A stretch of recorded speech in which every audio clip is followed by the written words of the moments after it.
আমরা শিক্ষার্থীরা এই অন্যায় অবিচার কখনো মেনে নেব না। আমার খারাপ লাগতে যাবো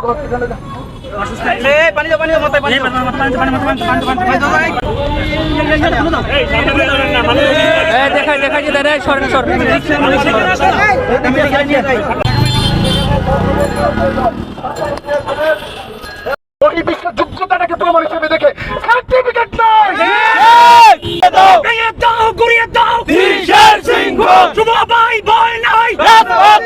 আপনি মহান সংসদে এই চাকরিতে বয়সীমাটি স্থায়ীভাবে বৃদ্ধির বিষয়টি আপনি উল্লেখ করে দিবেন এবং আমরা 11 তারিখে যে চাকরিতে আবেদনের বয়সীমা স্থায়ীভাবে বৃদ্ধির লক্ষ্যে একটি চূড়ান্ত মহাসমাগম ডেকেছি। সেখানে সারা বাংলার শিক্ষার্থীর উপস্থিত হয়ে আপনাকে ফুলের মালা দিয়ে বরণ করে নেবে। আপনি আজীবন সংসদে থাকেন, আমাদের কোনো আফসোস নাই, কিন্তু এই তরুণ সমাজের মুখে আপনাকে হাসি ফোটাইতে হবে। প্রিয় সাংবাদিক ভাই বোনেরা, আমরা দীর্ঘদিন ধরে রাজপথে থেকে চাকরিতে আবেদনের বয়সীমাটি স্থায়ীভাবে বৃদ্ধি করতে চাচ্ছি। আপনি জানেন 2018 সালে বাংলাদেশ সরকার উপলব্ধি করে তারা কিন্তু চাকরিতে প্রবেশের বয়সীমাটি বৃদ্ধি করতে চেয়েছিল। আপনারা জানেন বাস্তবতার কথা বলা হয়েছে, সেখানে করোনার মতো মহামারী ছিল। আপনারা জানেন সেখানে কিন্তু শিক্ষার্থীদের জীবন থেকে 3টি বছর চলে গেছে, কিন্তু বিসিএস এবং নন ক্যাডারের ক্ষেত্রে কিন্তু কোনো সুযোগ সুবিধা বা কোনো প্রণোদনা শিক্ষার্থীদেরকে দেওয়া হয়নি। এই কথাটি স্পষ্ট করে আবারও বলতে চাই, আপনারা যে সবসময় মাক্কার ফল দেখা যাচ্ছেন, আমরা ছাত্র সমাজ আগামী 11 তারিখে সঠিক জবাব দিব। আপনারা যে মিথ্যা তথ্য দিয়ে যাচ্ছেন, 23 বছর বয়সে 23 থেকে 25 বছর বয়সে জবে বিসিএস ক্যাডার হওয়ার প্রবণতা বেশি। আমি মিডিয়ার সামনে নাক্ষর দিতে চাই, আমি মিডিয়ার সামনে স্পষ্ট করে বলতে চাই, একটা শিক্ষার্থী যদি আবেদন করে চাকরি হয়ে যায়, সেই ডাটা যদি আপনারা সমাজের মধ্যে আপনারা জাতির মাথা। আমি বলি, আপনি যদি 23 থেকে 25 বছরের মধ্যে একটা বিশেষ হয়েছে, মানে আবেদন করে পরীক্ষা হয়ে গেছে, এরকম কোন ডাটা যদি দেখতে পান, তাহলে আপনারা জুচ্চুরি করেছেন আমাদের সাথে। একটা শিক্ষার্থী অনার্স শেষ করে আবেদন করে আপনি 41তম ডাটা দিয়েছেন।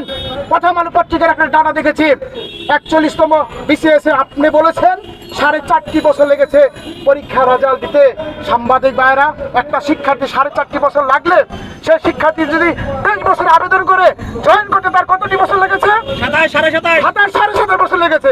তাহলে আপনি কেমনে বলেন যে বিসিএস এর 23 বছর বয়সে হয়? এই সমস্ত গাঁজাখুজারি গল্প যদি আপনারা দিতে থাকেন, এই দেশে মাননীয় প্রধানমন্ত্রী যে স্বপ্ন দেখছে আপনাদেরকে নিয়ে, সে স্বপ্ন ধূলিসাৎ হয়ে যাবে।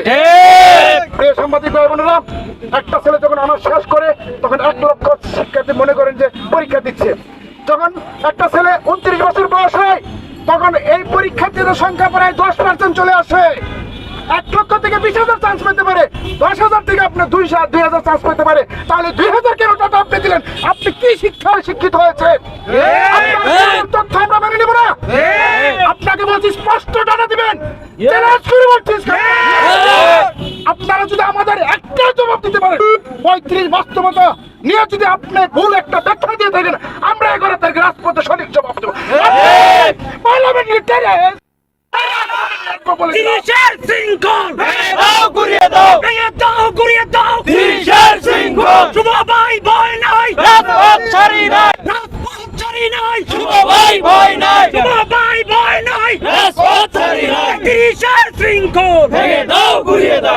সাংবাদিক ভাই বোনেরা, আপনারা সারা বিশ্বের দিকে তাকান, আপনারা সবসময় বহির্বিশ্বের দিকে উদাহরণ দিয়ে থাকেন। বাংলাদেশ এবং পাকিস্তানের দিকে তাকান, দুটি দেশের চাকরিতে আবেদনের বয়সসীমা আপনারা জানেন 30। আপনারা বলে বেকারত্ব বেড়ে যাবে, এই হাম্মাকার দল বেকারত্ব বাড়বে না। আপনারা উদাহরণ বুঝেন না। আপনারা সারা বিশ্বের দিকে তাকান, শিক্ষার্থীদেরকে সুযোগ করে দেওয়ার কথা বলেছি আমরা আপনাদের কাছে প্রণোদনা চাইনি, চাকরি চাইনি। বহির্বিশ্ব যোগ্যতাটাকে প্রমাণ হিসেবে দেখে সার্টিফিকেট নয়, বহির্বিশ্বে আপনার যোগ্যতাটাকে প্রমাণ হিসেবে দেখে সার্টিফিকেট নির্ভর নয়। আপনারা কি বোঝাতে চান? সারা বিশ্ব থেকে আপনারা অফিসার নিয়োগ দেন বাংলাদেশে, বাংলাদেশের কামলাদেরকে পাঠান বিদেশে। কি পেয়েছেন আমরা এগুলো বুঝি না, আপনাদের আসলে আমরা বুঝি না। আপনারা চান এই দেশে গরিব শ্রেণী গরিব থাকুক আর হাজার মতো দেশ চালাক, আমরা এটা হতে দিব না। 1971 সালে জাতির পিতা বঙ্গবন্ধু শেখ মুজিবুর রহমান যে বৈষম্যের কারণে একটা দেশ সৃষ্টি করে গেছে, আপনারা কি সেই বৈষম্য সৃষ্টি করতে চান আবার? আমরা শিক্ষার্থীরা এই অন্যায় অবিচার কখনো মেনে নেব না।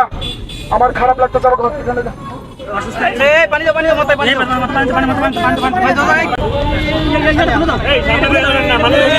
দেখা দাদা সর